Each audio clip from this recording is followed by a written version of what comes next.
যে ব্যক্তি মানুষকে কষ্ট দেয় আল্লাহ তাদেরকে কষ্ট দেয়।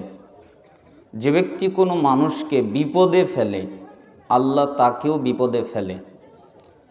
আমি 10টার আগ থেকে বলছি, যে 10টার দিক থেকে বলছি, তার আগ থেকেই, যে আমি কিন্তু 12টার পরে কথা বলবো না। আমাকে আগে নেন, বক্তাকে বলেন কালেকশন শুরু করে দিতে।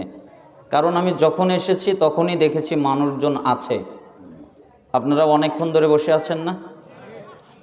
কিন্তু এমন একটা সময়ে আমি বসলাম, আমার বক্তব্যের কারণে আপনাদের যদি ফজর মিস হয় তাহলে আল্লাহর কাছে আমি কি জবাব দিব?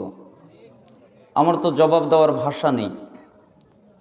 আলহামদুলিল্লাহ, এই বছর যতগুলো প্রোগ্রাম করেছি প্রায় 11টা 11:30টার মধ্যে শেষ। 12টা বাজেনি কোনো প্রোগ্রামে। আপনাদের রাত বড় না, মধ্যরাত সালাত পড়েন না? তা আমরা তো একটু ঘুমাতে হবে। মানুষ তো, জিন তো আর না, ফেরেশতা তো আর না। ঘুমে ধরলে ঘুম থেকে ওঠা কঠিন ব্যাপার হয়।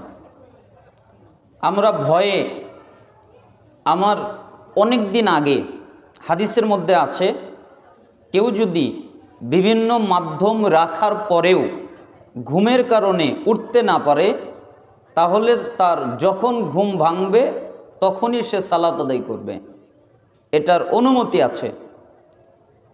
আমার আজ থেকে কয়েক বছর আগে, 5-6 বছর আগে আলোচনা করে বাড়িতে গিয়েছি, ঘুমিয়েছি, ফজরে চৈতন্য পাইনি, মানে উঠতে পারিনি। তার অনেকক্ষণ পরে উঠেছি। ওই দিনের পর থেকে আমি রাতেই আর ঘুমাই না, যে যদি আমার ফজর কাজা হয় কি জবাব দিব।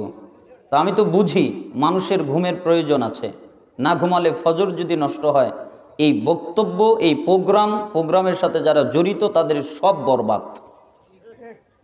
রাগ করলেন আমার কথায়? এই জন্য সময়কে মেনটেন করার চেষ্টা করবেন।